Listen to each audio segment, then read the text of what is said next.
Alhamdulillahirabbil alamin. Wassalatu wassalamu ala sayyidina maulana Muhammadin sayyidil anbiya'i wal mursalin wa habibi rabbil alamin wa ala ashabil akramin wa ahli baitihi tahirin wa azwajit tahirati ummatil mu'minin wa tabi'ina lahum bi ihsanin ila yaumiddin, amma ba'd. Rabbi yassir la tu'assir, Rabbi tamim bil khair. Qala al-mu'allif rahimahullah wa adama nafa'a bi ulumihi wa barakatihi wa nafahatihi wa madadi akramati fid daraini amin. Wa yukrahu fasdun wa hijamatun fihi bi inadin, dimakruhkan melakukan fasad. Untuk sekarang orang dah ngerti fasad karena sudah termasyhur. Dulu guru-guru kami menafsirkan fasad itu mengeluarkan darah dengan cara diikat. Misalnya untuk masuk sawah, kaki gatal-gatal, atau diikat mana yang gatal. Setelah dia biru, terus lama-lama dia biru, tusuk dia jarum, keluar darah. Jadi rasanya akan hilang gatal itu. Nah, itu fasad. Sekarang ada metode baru lagi, yaitu mengeluarkan darah dari pembuluh nadi. Pembuluh nadi atau pembuluh apa? Nadi yang di dalam, yang di luar. Pokoknya pembuluh darah yang besar itu, cari di sini, nah situ keluarkan darah. Sama seperti orang mengambil darah untuk, masya Allah, untuk donor darah. Itu disebut yang fasad. Kemudian hijamah, berbekam. Berbekam ini mengeluarkan darah dengan cara melukai kulit yang tipis. Fihi, padanya masjid. Bi'inadin, dengan bejana atau dengan wadah, ada penampungan darah. Tapi kalau ditumpahkan di lantai masjid haram. Ini kalau ada wadahnya makruh. Warafu sautin, makruh juga mengencangkan suara, berteriak misalnya,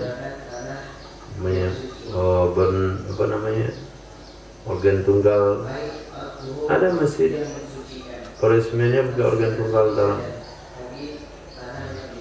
Dia maunya seru-seru saja, tapi nggak tahu hukumnya.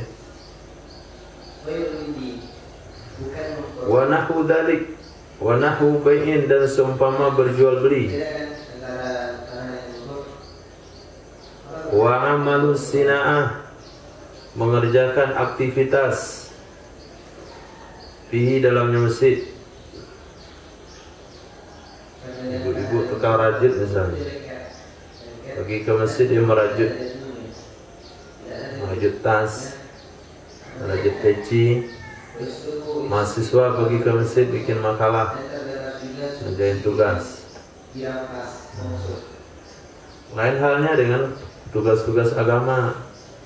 Mengerjakan tugas agama nggak ada masalah, itu bagian dari agama.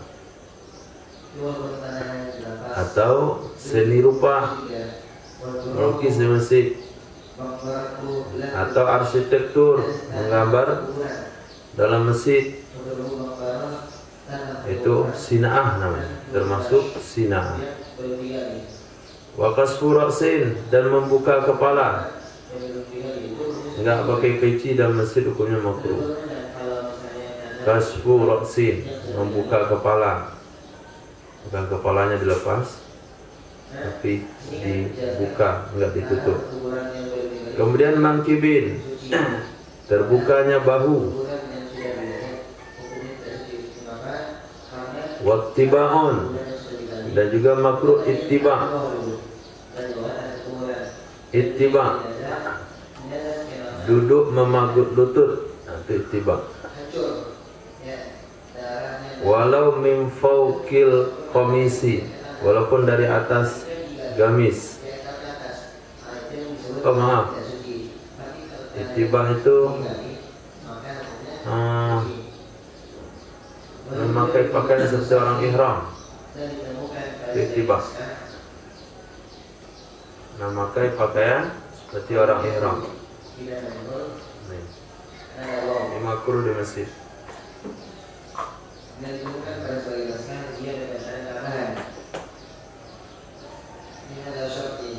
Walau di atas gamis, ada pakai gamis kita. Tapi buat beginian, hukumnya makruh.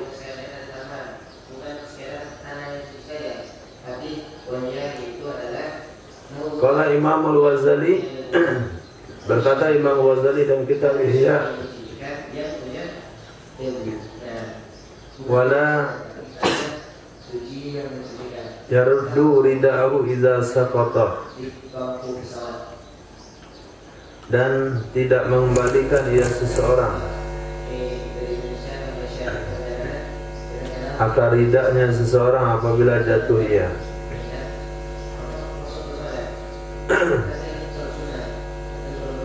Tidak mengembalikan ia seseorang akar ridaknya seseorang apabila jatuh ia.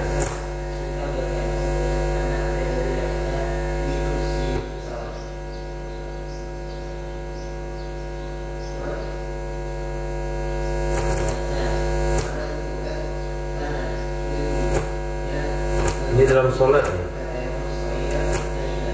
bukan dalam masjid.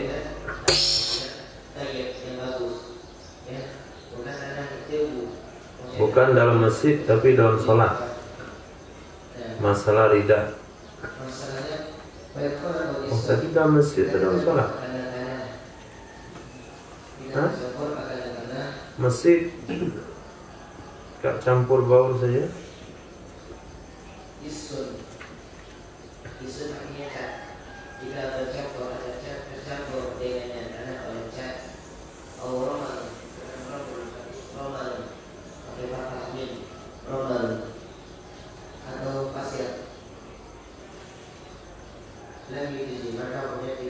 Kasfu ra'sin itu sudah dalam sholat itu, tidak lagi dalam masjid. Yang tadi dalam masjid itu yang tadi saja. Wasdun hijama raf'u sautin amalu sina'a nahu bai'in. Mulai pada kasfu ra'sin itu sudah dalam sholat. Nah, dimakruhkan membuka kepala dan membuka bahu dan ittiba walaupun di atas gamis dalam sholat itu. Berkata Imam Ghazali dalam kitab Ihya, tidak mengembalikan ia seseorang akar ridaknya apabila jatuh. Ketika sholat misalnya, selendang yang ada di pundak kita jatuh, itu nggak usah dikembalikan, biarin saja dia jatuh ke tanah. Biarin saja dia jatuh ke lantai. Kecuali karena uzur. Uzurnya kenapa? Kita nggak pakai baju, hanya yang ridak itu menutup bahu. Nah kalau itu uzur, atau kita dingin dan seumpamanya. Dan semisalnya ridak yaitu sorban. Ketika sholat sorban jatuh, itu jangan dikembalikan, biar saja dia jatuh. Dan seumpamanya. Ini pendapat Imam Ghazali karena mengganggu khusyuk sholat. Jadi,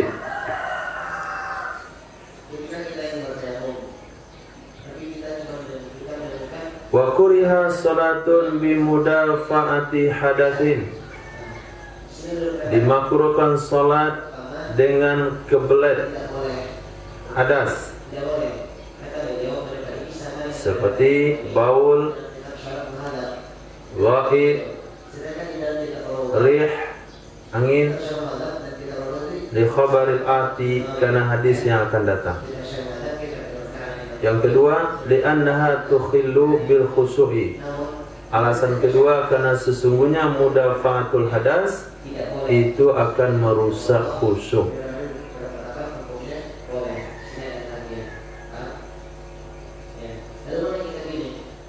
Bal qala jam'un, bahkan berkata oleh sekelompok ulama, in zahaba biha batalat, jika hilang ia khusyuk dengannya mudafa'atul hadas, batal ia salat. Tapi kalau mudafa'atul hadas hanya sampai batasan mengganggu, tapi tetap dia konsentrasi dalam sholat, cuma terganggu, maka tidak batal. Tapi kalau habis dibawa khusyuk semuanya, dalam sholat itu nggak ingat sholat lagi sama sekali karena saking kebeletnya, maka sholatnya udah batal. Ini pendapat sekelompok ulama fikih. Wa yusannu lahu, dan disunahkan baginya seseorang tafrighu nafsihi qabla salati, mengosongkan dirinya sebelum salat. Wa in fatatil jama'atu, walaupun hilanglah kesempatan salat jamaah, walaupun terlewatkanlah kesempatan salat jamaah. Ini dengan tanda kutip, dia tidak ceroboh, bukan dah azan baru buang air besar. Ini sebelum azan dah buang air besar, sudah siap semuanya. Pas mau iqamah, datang lagi dia karena kondisinya mencret. Nah, itu dalam kondisi seperti itu. Bukan berarti semuanya dilakukan secara berlambat-lambat. Pas pula kebelet, nah udahlah, mau air besar dulu. Tadi kamu mana? Tadi nongkrong tadi, ngopi tadi, merokok. Ya, kata kita begitu sih. Cuma sholat ke WC dulu. Nah, tuh ngopi tadi nggak terasa, udah terasa dikit. Nah, berarti nggak ada toleransi untuk orang seperti itu. Yang biasanya tiba-tiba dia udah standby, udah selesai semuanya, cuma secara tiba-tiba perut mendadak sakit. Biasanya subuh, sebelum mandi dah ke WC, selesai mandi karena dah masuk air dingin badan semuanya, mutar lagi dia, kayak mesin cuci. Itu buka tombolnya dikit, selesai, mentah. Nah, bagusnya kalau pagi itu mandi dulu. Nah, selesai mandi baru ke WC. Karena ada kemungkinan dia bersembunyi lalu keluar gara-gara mandi. Atau masukkan air dalam pusar dulu. Udah dingin pusarnya, nah baru keluar. Nah, uzur yang seperti itu yang diperbolehkan, bukan berlambat-lambat untuk menghadiri sholat jamaah lalu dijadikan alasan kebelet untuk menghilangkan atau terlewat sholat jamaah. Nah, disunahkan mengosongkan dirinya sebelum sholat walaupun terlewat sholat jamaah. Walaysa lahul khuruju minal fardi idza tara'at lahu fihi.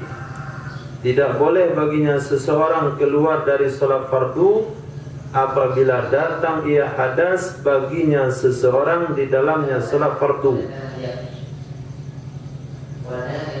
Tidak boleh bagi seseorang keluar dari sholat fardu apabila hadas itu datang di dalam pelaksanaan sholat fardu.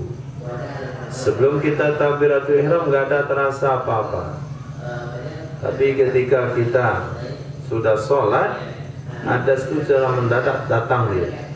Ketika itu tidak boleh sholat dibatalkan. Nah, tidak boleh sholat dibatalkan. Wala ta'khiruhu, dan tidak juga boleh menundanya sholat fardu. Idza daqa waktu, apabila telah sempit waktunya. Kita safar dengan kendaraan umum.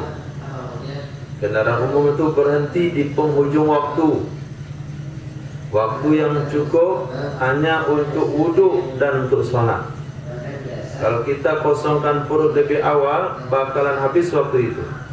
Nah, pada saat itu tidak boleh buang air besar, tidak boleh buang air kecil, langsung berwudhu dan sholat, walaupun kebelat-kebelat dikit. Kenapa? Karena kalau sekiranya dia kosongkan dulu, waktu sholat bakal habis. Jadi hukum itu tidaklah umum begitu. Sunnah mengosongkan perut sebelum sholat. Nah, bukan. Ada pengecualiannya. Pengecualiannya ketika waktu tidak cukup lagi. Wal ibratu fi karahati dzalik biwujudiha inda taharrumi. Ibrah perhitungan pada makruh hal itu, perhitungan pada makruh hal demikian dengan adanya mudafa'atul hadas ketika takbiratul ihram. Nah, itu yang makruh. Ketika kita takbiratul ihram dia sudah terasa. Pada saat itu makruh sholat. Tapi ketika kita takbiratul ihram nggak ada terasa apa-apa. Tapi setelah rakaat pertama, rakaat kedua, rakaat ketiga baru datang perasaan itu. Pengen buang air besar, buang air kecil. Nah, pada saat itu tidak ada hukum makruh. Kenapa tidak ada hukum makruh? Karena kita nggak sengaja. Dia datang secara mendadak. Mungkin karena faktor kipas angin. Mungkin karena faktor cuaca, mungkin saja karena faktor perut yang tidak stabil.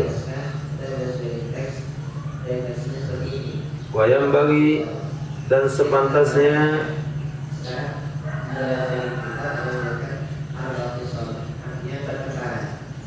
ayul haqabihi, bahwa disamakan hukum dengannya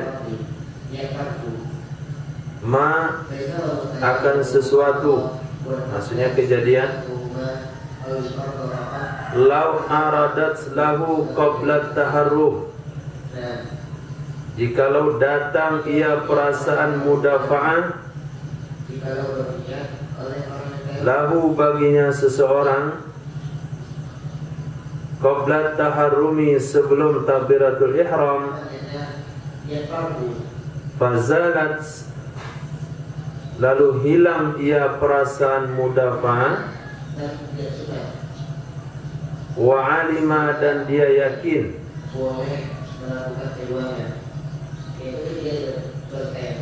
min adatihi melihat dari kebiasaannya seseorang,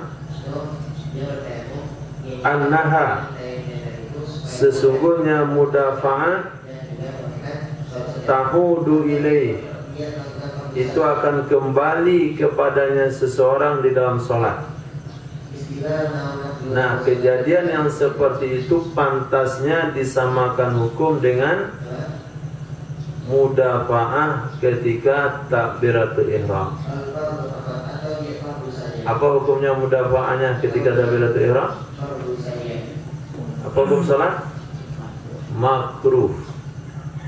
Makruh sholat kalau perasaan itu sudah ada ketika kita takbiratul ihram. Maka disamakan hukum, artinya sama-sama makruh. Kalau sekiranya dalam satu kondisi seseorang merasa mudafa'atul hadas, kemudian ketika mau takbiratul ihram itu hilang semuanya, nyaman dan aman. Tapi dia punya keyakinan melihat kebiasaan-kebiasaan sebelumnya itu akan muncul lagi nanti ketika sholat. Nah, maka orang itu hukumnya sama dengan mudafa'atul hadasnya muncul sebelum takbiratul ihram. Apa yang harus dilakukan? Dia tunggu dulu perasaan itu datang, kemudian dia kosongkan, baru dia sholat lagi. Nah, itu tergantung yang pribadi masing-masing. Ada seseorang punya kebiasaan kalau setelah lihat WC langsung buang air kecil sama buang air besar. Asal dia WC udah. Ada juga seseorang fobia, asal naik kendaraan, dia kencingnya mau keluar aja, buang air kecil lagi. Ntar keadaan mobil mau datang, bentar tuh udah bawa satu dulu. Padahal biasanya sekali 2 jam. Tapi asal naik mobil, mulai kecil dulu. Nah, tunggu mobil, udah datang tuh, mobil truk. Nah, keluar lagi kencingnya, kencing lagi dia. Ah, tuh mobil sebenarnya datang, ntar dulu, saya mau kecil. Ini fobianya di mobil. Asal dia mobil, mau berangkat, ada itu.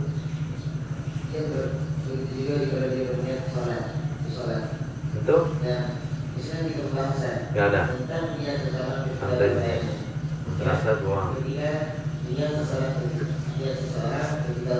Karena hal itu terjadi sesuai dengan kita pikirkan.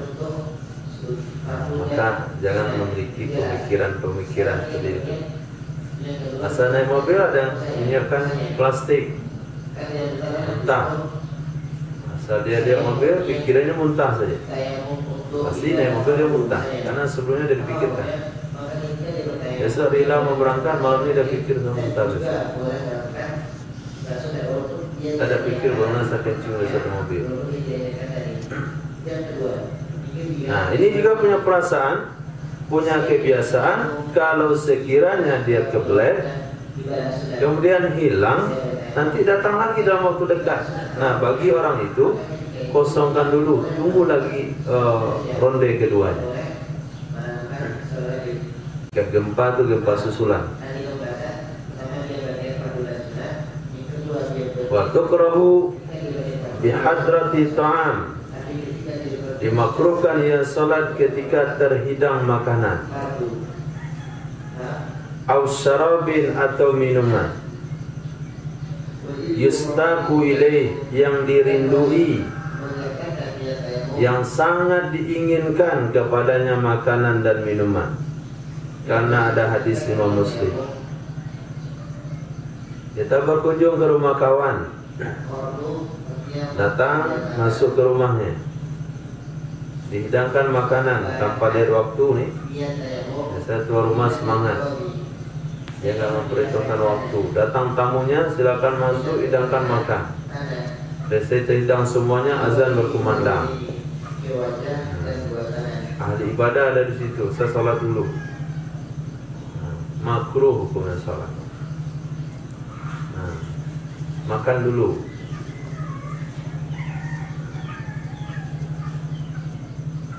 Makruhnya bagaimana?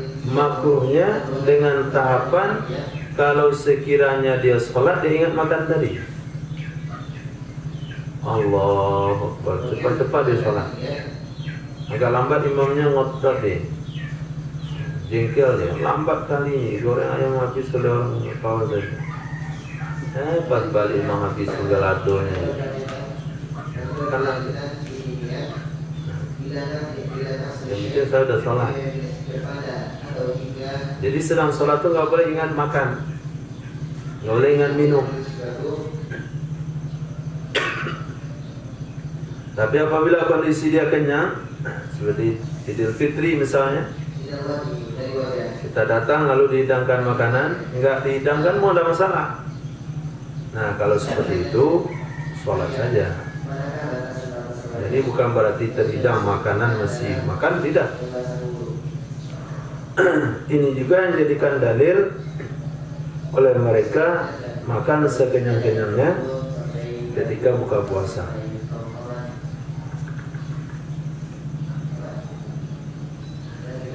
Kenapa? Karena makruh sholat ketika terhidang makanan. Nah, kalau nggak makan dulu nggak khusyuk sholat. Selesai makan, nggak sholat, tak dulu.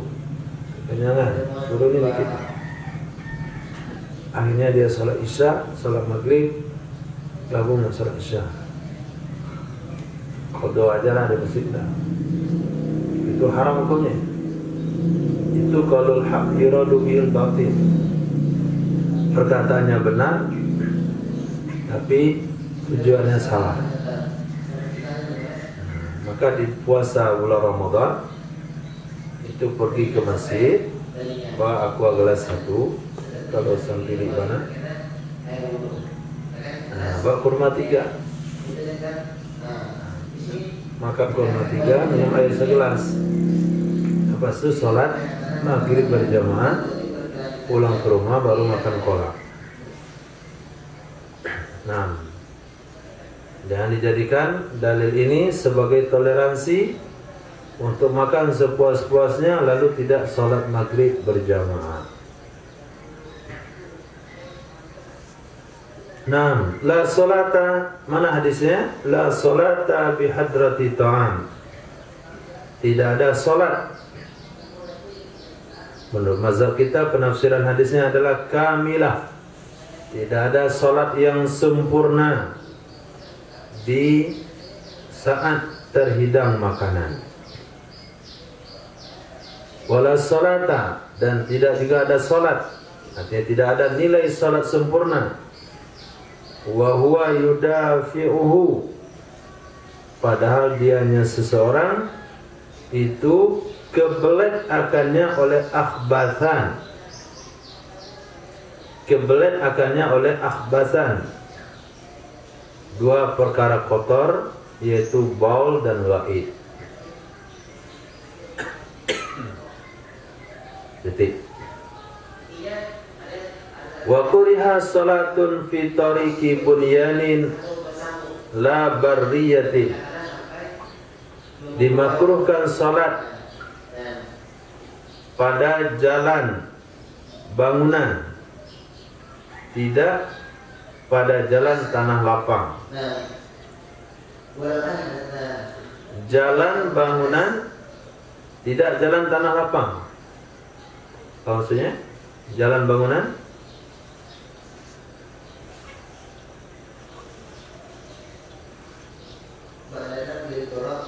jalan bangunan maksudnya jalan yang ada di bangunan. Seperti sini, ini bangunan kita, sebelah bangunan tetangga itu ada jalan. Nah, situ makruh salat. Jalan yang ada di celah-celah bangunan, itu jalan bangunan. Tidak jalan di tanah lapang. Tanah lapang luas kan itu. Kalau kita perhatikan tanah lapang itu dari rumputnya, kita tahu ada jalan yang sering digunakan di tanah lapang. Rumputnya itu udah agak mati gitu. Nah, ini orang sering lewat di sini, di tengah lapang. Situ kita sholat nggak ada masalah. Kenapa nggak ada masalah? Karena orang bisa menghindari kita dengan belok kemana. Tapi kalau orang kita sholat di situ, orang mau belok kemana? Pasti nunggu kita dulu. Nunggu kita selesai, baru dia bisa lewat. Tapi kalau jalan di tanah lapang, nggak ada masalah. Dia bisa belok ke kiri kan atau ke kanan. Dan makruh sholat di maudhi'i maksin, tempat pemungutan pajak, biaya cukai, kantor pajak, itu makruh sholat di situ. Dan makruh sholat di makbarah, perkuburan,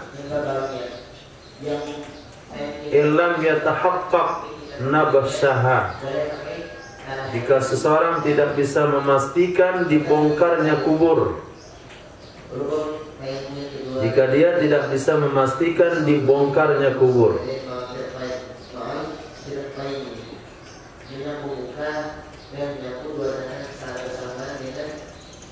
Tapi kalau dia yakin kubur itu pernah dibongkar, maka sholat di situ hukumnya tidak boleh.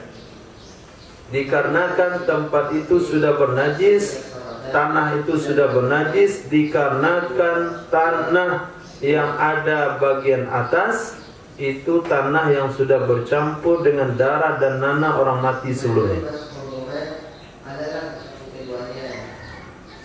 Ini ada kuburan, kita sholat di sampingnya, bukan sholat menyembah kubur. Nah, sampai salah paham lagi. Antum salah paham dan jadi salafi. Sholat bukan nyembah kubur, tapi melakukan sholat di atas perkuburan. Kalau kita tidak yakin pekuburan itu pernah dibongkar, itu adalah kuburan baru semuanya, belum pernah di kuburan kedua kalinya, maka sholat di situ hukumnya makruh. Tapi kalau kita yakin nih kuburan semuanya itu udah kuburan kedua itu, semuanya kuburan kedua. Apa kuburan kedua? Ini kitab Al-Qur'an.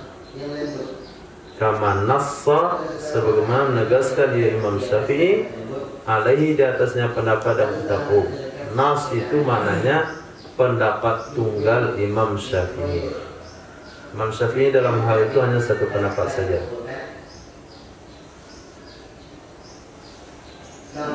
Wa tahrumus salatu li qabri nabiyyin, haram hukumnya salat bagi kubur Nabi sallallahu alaihi wasallam. Au nahwi waliyin, seumpama wali, kubur seumpama wali, tabarukan, ambil berkah, au izaman, atau mengagungkan. Tapi kalau tujuannya sholat di kubur itu tabarruk, dia dapat berkah, izaman, mengagungkan kubur itu, maka hukum sholat haram. Di kubur Nabi misal, di kubur orang soleh, di kubur wali, itu ziarah Syekh Burhanuddin lalu sholat di situ. Kenapa sholat di sini? Tabarruk. Maka hukumnya haram. Tapi kalau sholat di kubur, kenapa kamu sholat di sini? Ya, saya kan penjaga kubur. Seperti Bahlul tinggalnya di kubur, tahajudnya di mana? Kubur situ. Kenapa dia tahajud situ? Kenapa sholat di situ? Ya karena tinggalnya di situ. Lalu penggali kubur, masya Allah, dapat orderan banyak sekali. 10 orang hari itu. 10 orang, masya Allah, banyak sekali yang mati. Akhirnya dia bikin grup. Selesai 2 kubur, dia sholat zuhur di situ. Dengan badan bertanah-tanah itu, nggak mungkin dia ke masjid, nggak mungkin lagi ganti baju. Tanah kan suci. Nah, sholatlah bersama penggali kubur di areal perkuburan itu. Dia bentangkan sejadah, dia sholat di situ. Ada satu orang berdiri di kaki kubur, ada satu orang dahinya di atas kuburan. Sholatnya tidak ada niat i'zam, tidak ada niat tabarruk, cuma tempat sholat nggak ada, lalu sholat di situ. Hukumnya apa? Hukumnya apa? Makruh. Hukumnya makruh. Kamu sholat ada kubur itu haram. Apa tujuannya dulu? Tujuannya apa? Nggak ada tujuan kami. Kenapa nggak ada tujuan? Karena kebetulan kami sholat depannya ada kubur. Apalagi yang tujuannya dia bukan sholat di kubur, dia hanya sholat dalam masjid.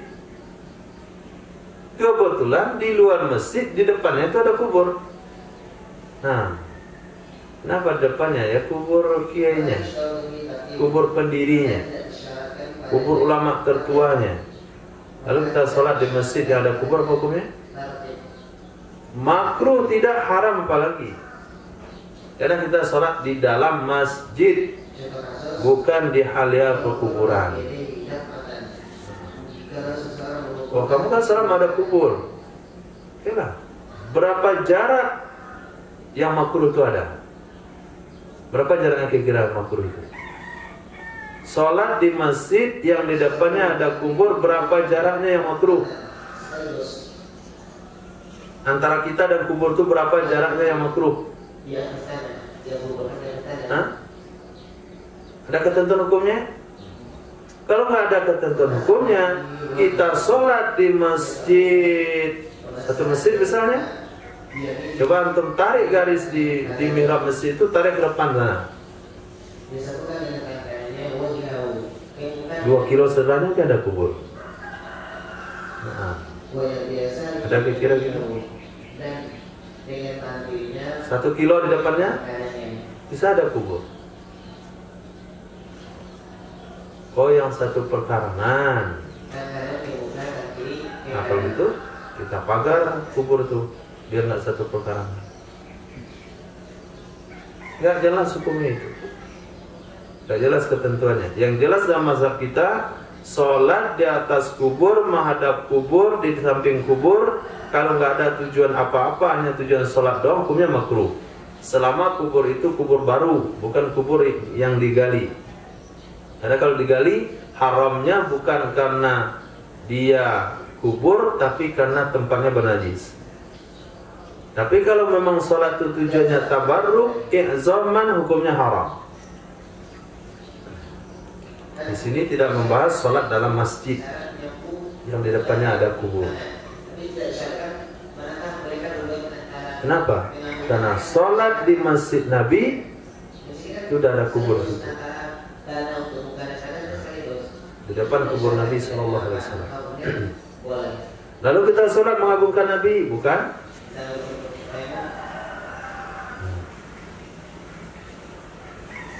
Bukan mengagungkan Nabi. Oh, itu kan sebelumnya bukan masjid.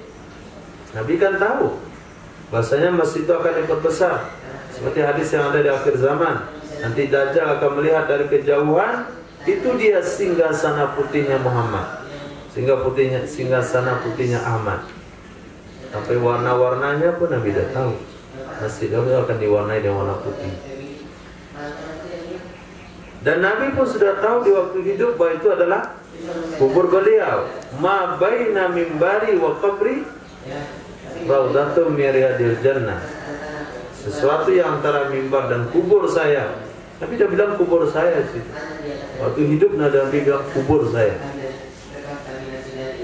Itu salah satu taman pada taman surga.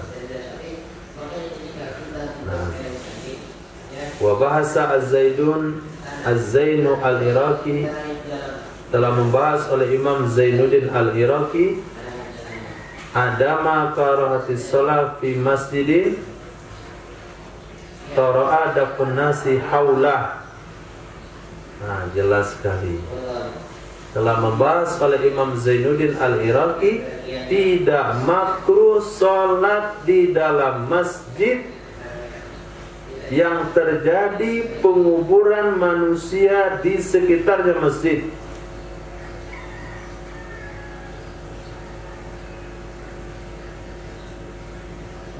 Tara'a dafnun nasi haulah, yang telah terjadi penguburan manusia di sekitarnya masjid. Di samping masjid ada kubur, di kirinya, di depannya. Titik. Dan makruh salat fi ardin maghsubatin, pada tanah yang dirampas. Apa maksudnya salat pada tanah yang dirampas? Kita sholat di sebuah tempat tanpa izin kepada pemiliknya, yang kita tidak yakin dia mengizinkan sholat di situ. Itu maksudnya tanah dirampas.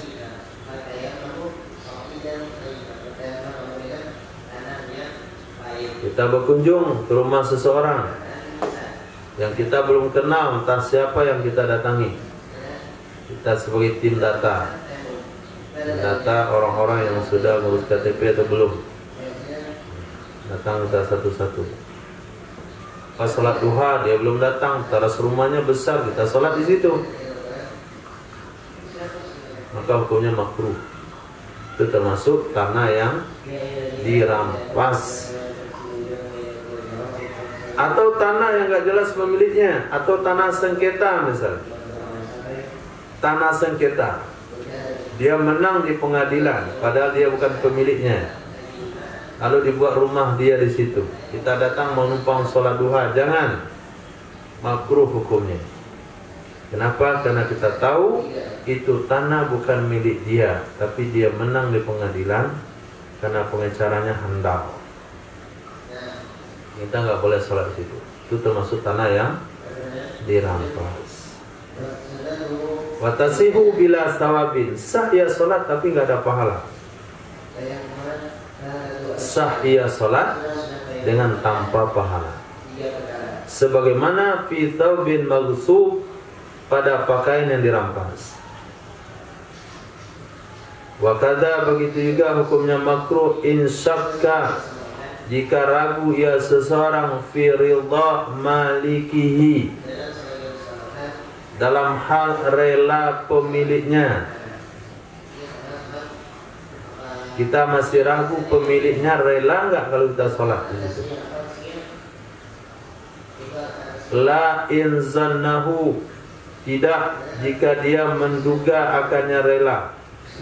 Tidak, maksudnya tidak makruh sholat jika dia menduga akannya rela pemilik. Bi qorinatin, dengan ada tanda-tandanya. Misalnya Pak Haji, kita sholat di teras rumah Pak Haji, sejadah ada pula di situ. Kemudian kita mampir di rumah seseorang, ada saungnya, ada sejadahnya, ada tempat duduknya. Kira-kira boleh nggak sholat di situ? Hah? Jangankan sholat, dispenser ada di situ. Kopi mik, teh tarik, teh saring, teh berserat, semuanya ada di situ. Silakan diminum. Itu ada di situ. Lalu sejadah ada di situ. Dikira boleh nggak sholat di situ? Nah, itu maknanya korina, tanda. Itu rumah kawan kita. Kalau kita minta izin jangan untuk sholat, itu saja boleh. Beranak saja boleh nggak di situ? Sisa mau beranak numpang nih, boleh ada. Itu korinah namanya. Wafil jili, di dalam kitab al-jili, laudafal waktu wa huwa bi ardin mangsubatin ahrama masya. Jikalau setelah sempitlah waktu, jikalau telah sempitlah waktu, padahal dianya seseorang berada di tanah yang dirampas, dia ada di tanah yang dirampas, ahrama, nisya takbiratul ihram, ya seseorang masyian hakadan berjalan.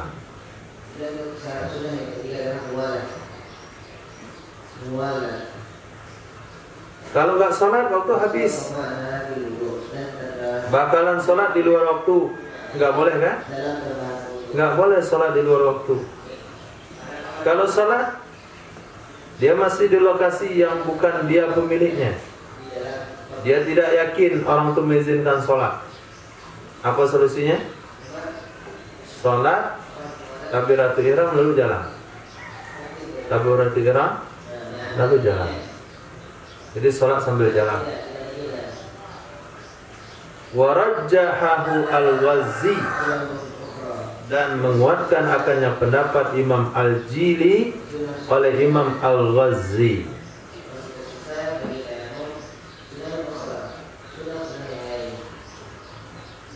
Qala Syekhuna Ibnu Hajar al-Haytami, walladhi yattajihu, pendapat yang kuat, annahu, sesungguhnya, la yajuzu lahu salatu syiddatil khawfi, tidak boleh baginya seseorang melakukan solat seperti solatnya orang bersangatan takut. Tidak boleh baginya seseorang melakukan solat bersangatan takut, artinya solat dalam peperangan. Tidak boleh, kata Syekhuna Ibnu Hajar al-Haytami. Kalau nggak boleh sholatnya berjalan, takbiratul ihram sambil berjalan, lalu apa yang harus dilakukan? Wa annahu, dan sesungguhnya wajib akannya seseorang at-tarku, meninggalkan lokasi tersebut, hatta yakhruja minha, sehingga ia keluar darinya lokasi. Wajib dia tinggalkan, wajib akannya seorang meninggalkan sholat, at-tarku, meninggalkan sholat, alif lam itu kepada as-sholati, sehingga dia keluar darinya lokasi, dari tanah yang dirampas. Sebagaimana lau kama lahu tarkuha, sebagaimana boleh baginya seseorang meninggalkannya sholat untuk menyelamatkan hartanya. Lau ukhiza minhu, jika lau diambil ia harta darinya seseorang. mau masuk masjid, baru melangkah ke masjid, sendal bagusnya diambil orang. Lihat dia, nampak orangnya, dikejar deh.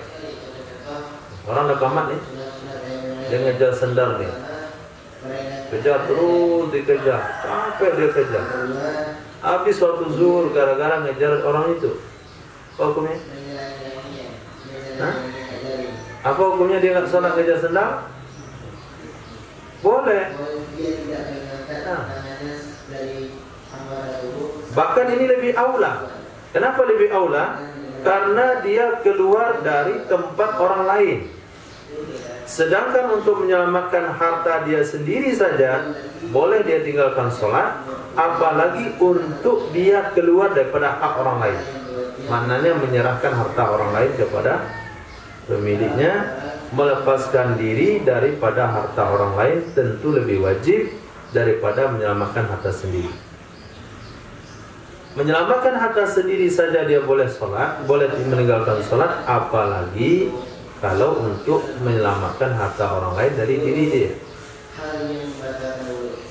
Nah, maka ketika seseorang berada di tanah yang dirampas, maka dia tidak boleh melakukan sholat dalam kondisi atau seperti dalam perang. Sholat sambil berjalan itu nggak boleh. Itu pendapat yang kuat menurut Syekhuna Ibnu Hajar Al-Haytami. Beda halnya dengan pendapat Imam Al-Jili dan Al-Ghazi. Dua ulama ini berpendapat sholat tapi sambil berjalan. Titik.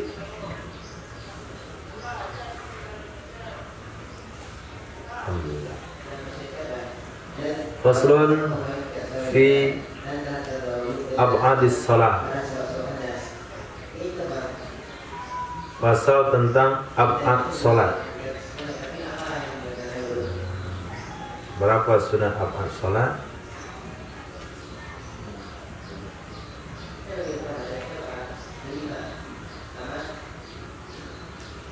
Kadang dalam dirinya juga salah.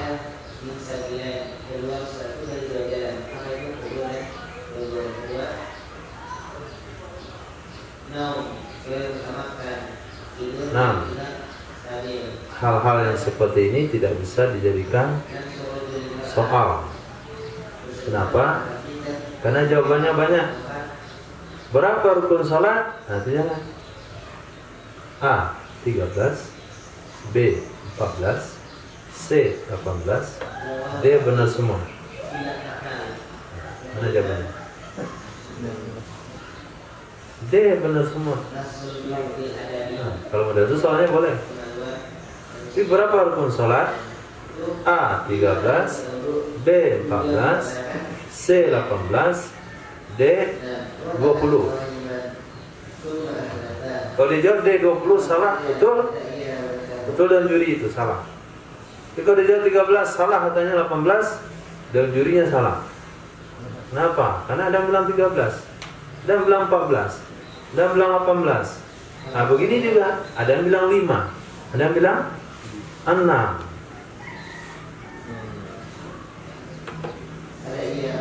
Faslun fi ab'adis salat. Pasal tentang ab'ad salat. Fi ab'adis salati, tentang ab'ad salat. Wa muqtadi sujudas sahwi, dan yang menuntut sujud sahwi.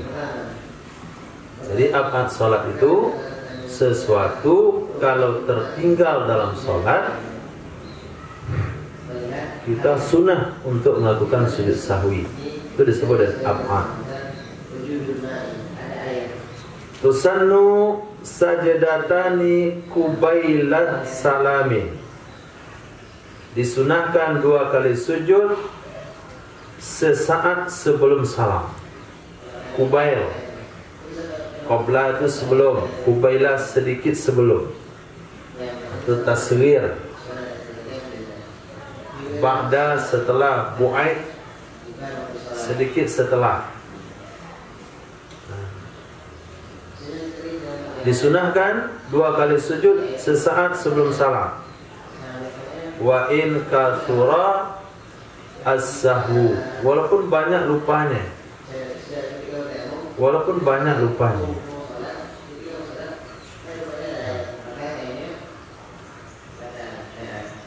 Wahuma wal julusu bainahuma kasujudis sahwi wal julusi kasujudis salati wal julusi baina sajadataiha fi wajibatiha as-salasa wa mandubatiha as-sabiqa kadzikri fiha. Wahuma dan kedua-duanya sujud sahwi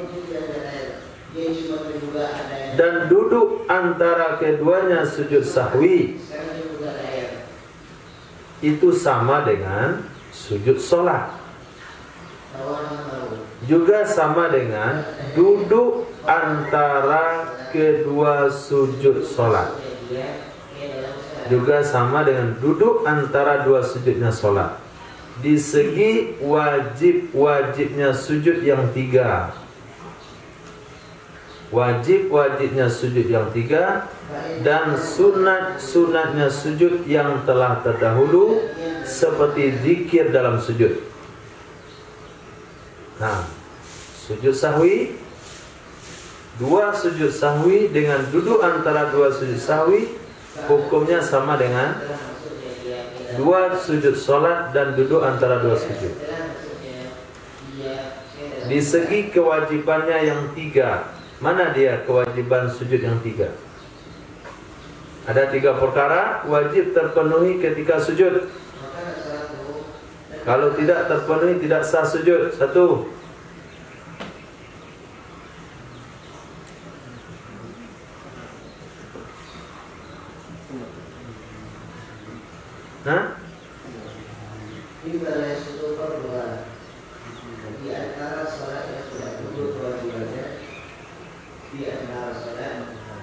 tumakninah. Oke, yang kedua, sujudnya di atas 7 anggota. 3,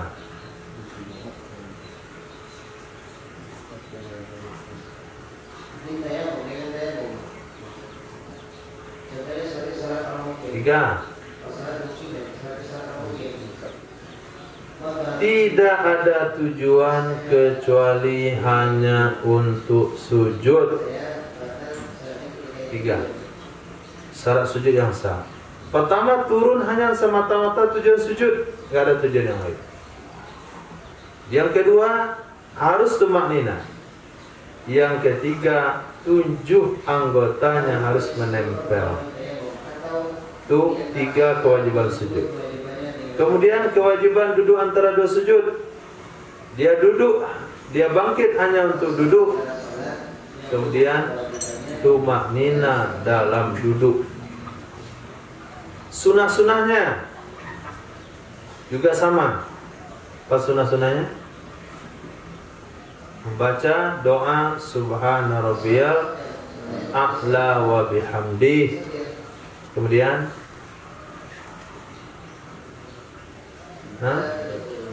sujudkan hidung. 3,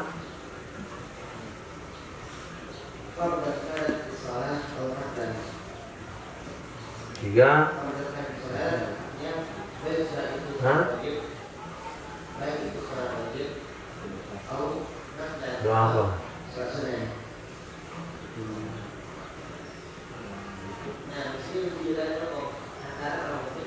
Itu munfarid. Imam Mahsurin. Oke lah. Farid Imam Mahsurin. Terbuka telapak tangan. Kaki dirapatkan. Telapak kaki ditegakkan. 6. Wakila, pendapat kedua, yaqulu fihima, membaca ia seseorang pada keduanya dua sujud. Pendapat kedua ini, kalau soal bacaan beda. Apa bacaan sujud sahwi? Subhana man la yanamu wa la yashu. Nah, itu bacaannya. Menurut pendapat kedua. Pendapat yang kuat, Subhana rabbiyal a'la wa bihamdih. Subhana rabbiyal a'la wa bihamdih. Pendapat yang kedua, Subhana man la yanamu, Maha suci zat yang tidak pernah tidur, wala yashu, dan tidak pernah lupa, dan itu lebih layak dengan keadaannya. Ini kan sujud sahwi. Sujud mengakui kita lupa, lalu kita pujilah zat yang tidak pernah lupa. Titik. Kemudian tambahan-tambahan untuk sujud sahwi. Wa tajibu niyatu sujud sahwi. Wajib hukumnya niat sujud sahwi. Itu niatnya. Sebelum sujud itu ada niat, saya sujud sahwi gitu. Bagaimana caranya? Bi ay yaqsidahu anis sahwi illa syuru'ihi fihi. Dengan bahwa bermaksud ya seseorang akannya sujud untuk sahwi karena lupa. Kapan niat itu? Ketika memulainya seseorang dalamnya sujud. Ketika memulainya seseorang dalamnya sujud. Kenapa sunnah sujud sawi? Litarki ba'din wahidin, karena meninggalkan sunat ab'ad yang satu, min ab'adin, dari beberapa sunat ab'ad, walaupun dia tinggalkan secara sengaja. Sujud sawi itu sunnah karena meninggalkan satu sunnah ab'ad dari beberapa sunnah ab'ad, walau amdan, walaupun ada ia meninggalkan itu sengaja. Fa in sajada, maka jika sujud ia seseorang litarki ghairi ba'din, karena meninggalkan bukan sunnah ab'ad. Ba'din disitu yang sunnah ab'ad. Karena meninggalkan selain sunnah ab'ad, aliman hakadan dia tahu itu bukan sunnah ab'ad, itu tidak sunnah sujud sahwi, amidan hakadan dia sengaja, batalat salatuhu, maka batalah salatnya. Sujud sahwi dia. Tanya, kenapa kamu sujud sahwi? Tadi saya lupa baca surah. Tahukah kamu baca surah itu kalau kelupaan nggak perlu sujud sahwi? Tahu saya. Tahu kenapa kamu sujud juga? Pengen saya ganti surah saya dan sujud. Nah, tahu nggak kamu batal sholat kamu? Tahu juga saya. Kenapa sengaja kamu batalkan? Biar saya ulang lagi yang lebih sempurna. Nah, itu sudah jelas itu. Lalu kenapa kamu sujud sahwi karena nggak baca surah? Saya kira ada sujud sahwinya. Kalau seperti itu keadaannya, nggak batal salatnya. Nggak batal salatnya. Mana dia? Sunnah ab'ad. Nah, ini tafakuh. Belajar fikih diingat. Dan sampai sunnah ab'ad nggak tahu. Fikih apa sunnah ab'ad? Satu.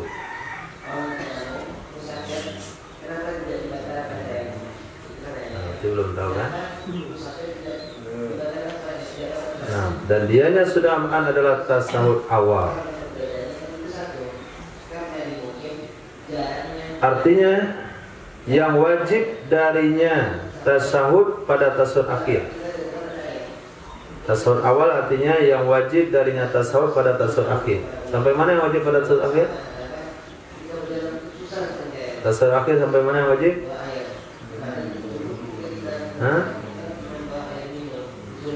Innaka Hamidum Majid. Yang wajib pada tasawuf akhir sampai mana?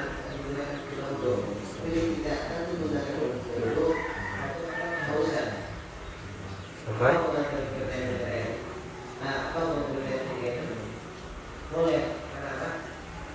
Sampai? Ibadah dasar ya? Bacaan apa itu?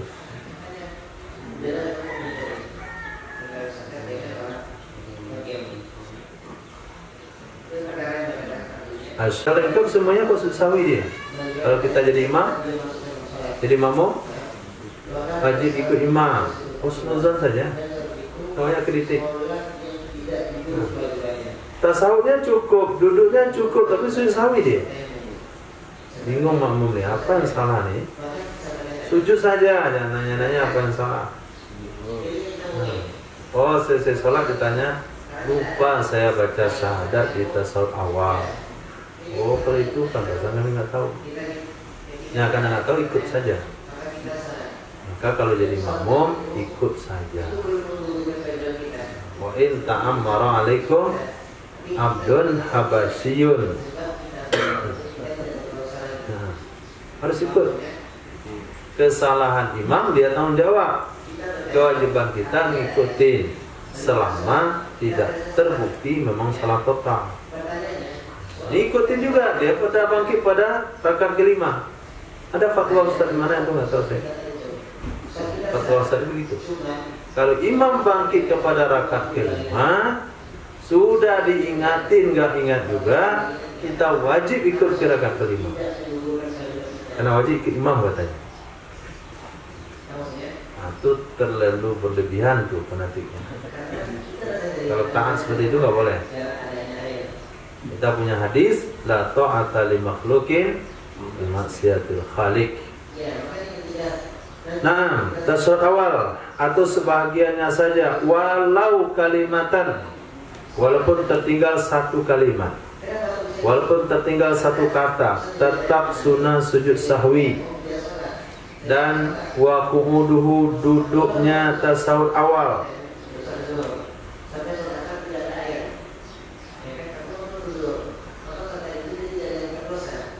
Tertinggal duduknya tasawuf awal. Mana bentuk kejadiannya itu? Hah? Tertinggal duduknya saja. Iya, duduknya saja tertinggal. Tasawuf awalnya enggak.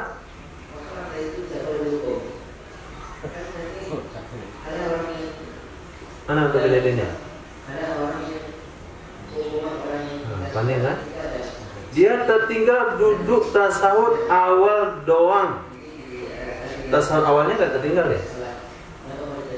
Cuman duduknya saja yang tertinggal. Kenapa jadinya? Hah?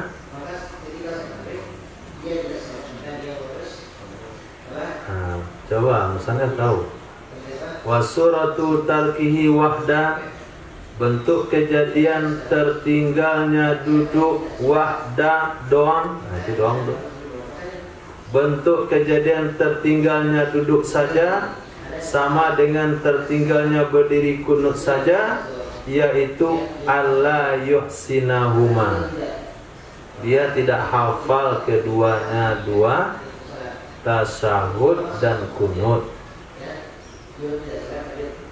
Dia tidak hafal tasyahud. Dia baru mu'allaf. Tasawuf belum hafal. Dia baru hafal Al-Fatihah saja. Nah, tasawuf awal dia belum hafal. Apakah sunnah dia baca tasawuf awal? Hah? Dia belum hafal tasawuf awal. Apakah dia sunnah baca tasawuf awal? Nah, bagaimana mensunahkannya? Dia belum hafal. Ya nggak sunnah lah. Dia belum hafal. Berarti tuntutan dia hanya duduk saja. Duduk saja. Duduk ngamen sebentar. Nah, udah. Jadi. Nah, ketika mu'alaf itu yang belum hafal tasawuf awal, dia nggak duduk, lalu dia bangkit, dia sunnah sujud sahwi. Kenapa dia sunnah sujud sahwi? Karena tertinggal duduk doang. Karena tertinggal duduk tasawuf saja yang nggak lakukan. Karena dia memang nggak hafal bacaannya. Cuman sunnah duduk saja. is yusannu ayyadrisa, karena disunahkan bahwa dia duduk, wa yakifa biqadrihima, dan menahan diri dengan kadar keduanya, tasawuf awal dan kunut. Nah, dan kunut. Kami dulu TPA membaca bacaan sholat. Yang paling susah itu menghafal kunut subuh. Banyak kawan-kawan sudah pandai sholat, sudah hafal yang lain, kunut subuh belum. Nah, ketika orang dalam kondisi seperti ini, dia nggak hafal kunut, maka pada salat subuh dia sunnah pada i'tidal rakaat kedua berdiri lama seukuran kunut. Dia nggak baca kunut karena nggak hafal, maka dia akan berdiri lama, menambah berdirinya seukuran kunut. Kunut nggak hafal, hanya berdiri saja. Ketika dia sujud ke bawah, tidak melamakan berdirinya, maka dia akan sujud sahwi. Kenapa dia sahwi? Karena tertinggal berdiri kunut saja. Nah, jadi kejadian tertinggal berdiri kunut saja yaitu bagi orang yang tidak hafal kunut.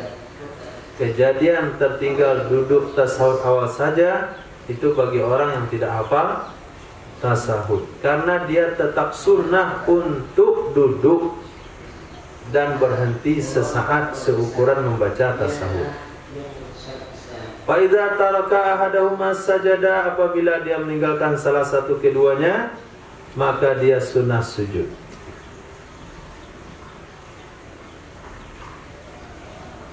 Itu sudah dua itu.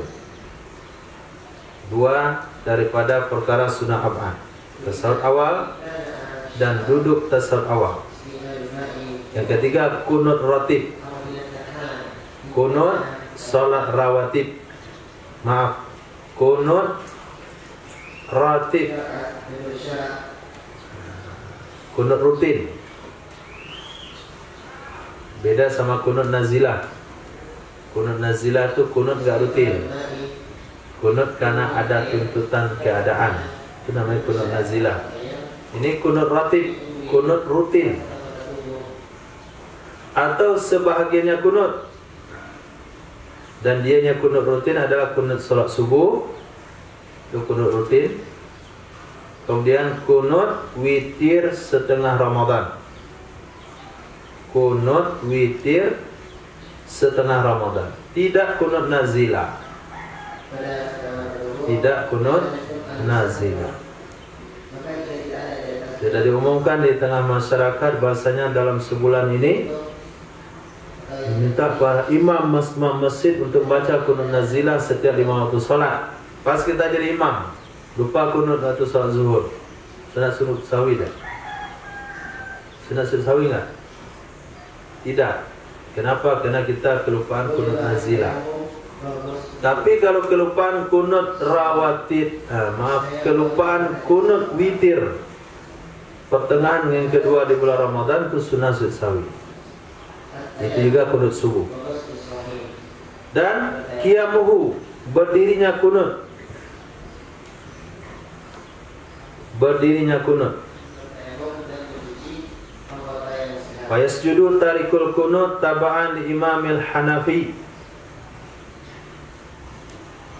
Sujudlah orang yang meninggalkan kunut karena mengikuti imamnya yang bermazhab Hanafi.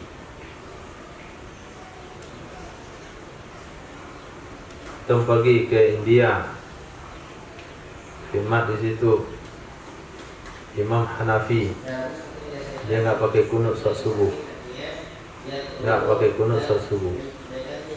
Berarti otomatis kita juga tidak baca kunut. Nggak usah pergi jauh-jauh ke India situ. Padang ini banyak Hanafi. Antum sholat di salah satu masjid di Padang misalnya, yang mazhabnya Hanafi yang nggak pakai kunut, nah, kita kan otomatis nggak kunut. ketika imam salam, nanti putus hubungan kita sama imam, kita sunnah sujud sahwi. Jadi sunnah sujud sahwi bagi orang meninggalkan kunut karena mengikut mazhab imamnya yang Hanafi, atau karena mengikutnya seseorang pada sholat subuh dengan orang yang mengerjakan sholat sunat subuh. Dia sholat subuh, ikut imamnya orang sholat sunat subuh. Dia terburu nih, nggak mau berangkat. Subuh 5 menit lagi iqamat itu, 5 menit lagi iqamat. Kemudian berdarah panggilan terakhir. Nah, itu menunggu sholat subuh atau panggilan berdarah? Hah? Sholat subuh angus tiketnya? Kuat iman boleh lah. Kuat iman itu namanya, nggak perhitungan namanya. Mau duluan sholat subuh sendirian nggak enak juga. Nggak enak perasaan sholat subuh sendirian. Nampaklah dia orang sholat sunat, kok dia subuh, ikut dia belakang, bisa jamaah. Maka kemudian disebutkan apa itu kosong ibu jalan ya, dan orang yang menggunakan jalan ya, apa yang jalan ya. Jadi karena dia terburu-buru, lalu dia berjamaah dengan orang yang sholat sunat subuh. Otomatis orang sholat sunat subuh nggak baca kunut. Enggaklah dia toleransi, ini imam saya ini kunut nih, ya kunut sajalah sunat subuhnya, nggak boleh. Maka pada saat itu dia sunnah untuk sujud sahwi, kemudian siapkan barang naik pesawat. Nah, alal aujah, menurut pendapat yang kuat, fihima pada dua perkara tersebut. Itu sunnah apa yang keempat? Tasahud, duduk tasahud, kunut rutin, berdiri kunut. Yang kelima adalah salatun ala nabi ba'dahuma, membaca selawat kepada Nabi sallallahu alaihi wasallam setelah keduanya, artinya setelah tasawuf awal dan setelah kunut. Itu sunnah apa?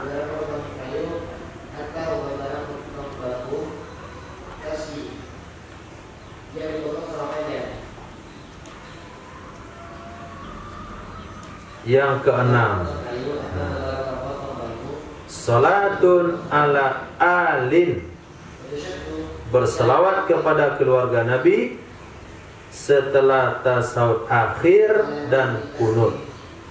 6 sunnah apa? Bisa dihitung 7, bisa dihitung 8.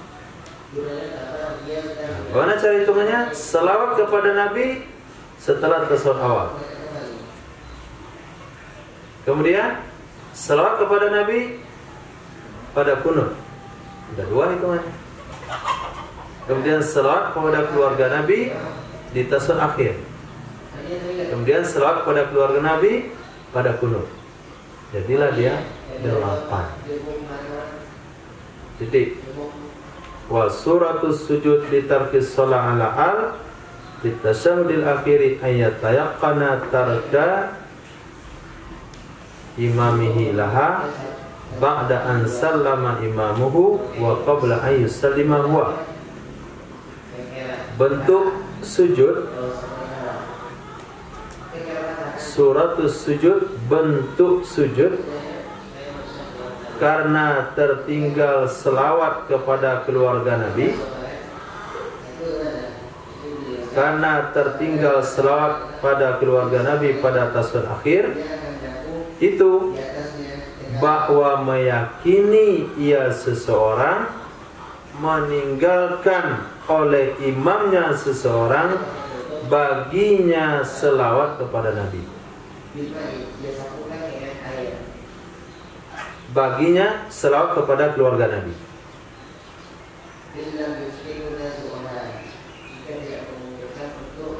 Kapan dia sujud? Ba'da an sallama imamu, setelah salam imamnya dan sebelum bahwa salam dia. Ini bentuk kejadian. Bagaimana bentuk kejadian tertinggal selawat pada keluarga?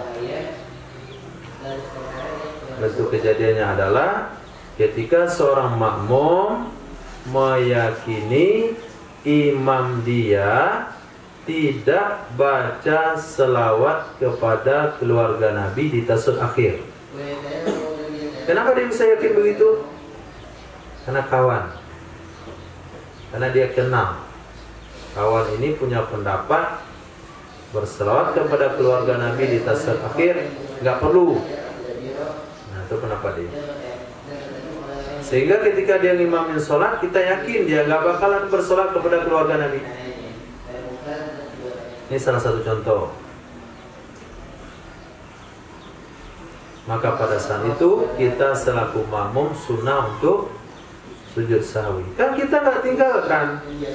Apabila dalam sholat jamaah kekurangan imam, itu menyebabkan makmum sunnah sujud sahwi. Apabila imam melakukan kekurangan, maka makmum sunnah melakukan sujud sahwi. Kapan sujudnya? Setelah imam salam, sebelum kita salam, atau setelah dia salam dan dekat jedahnya, sebentar jedahnya. Assalamualaikum warahmatullahi. Assalamualaikum warahmatullahi. Astagfirullah. Sadar dia? Dia lupa kunut. Boleh nggak sujud sahwi? Boleh sujud sahwi. Allahu Akbar. Allahu Akbar.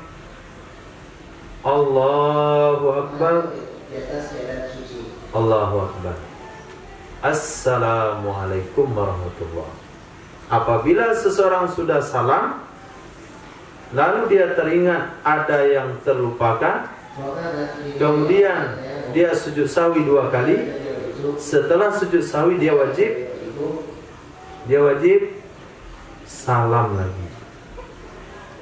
Nah, disarankan bagi imam jangan lakukan hal itu.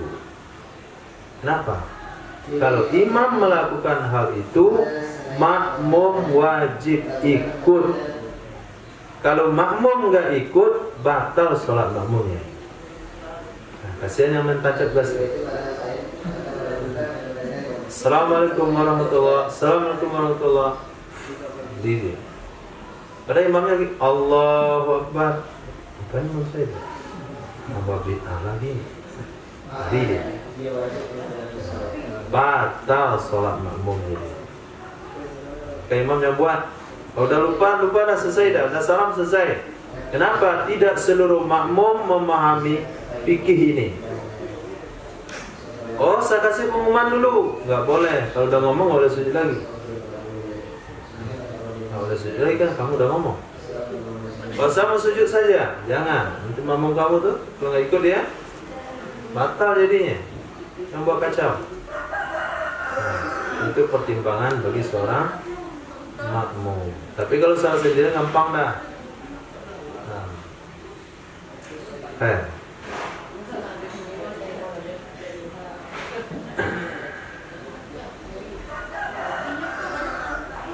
Au ba'da an salama, atau dia boleh sujud setelah salam tapi dekat jedahnya.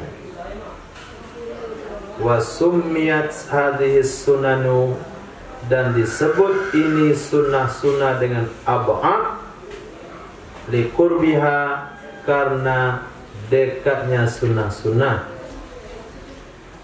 dengan sebab ditambal dengan sujud. Dekat kemana? Dekat kepada rukun. Nah, dekat kepada rukun. Ab'ad itu artinya bahagian. Dia termasuk bahagian penting dalam sholat, karena menghampiri atau menyerupai rukun sholat. Di segi mana? Sama-sama menuntut seseorang untuk sujud sahwi.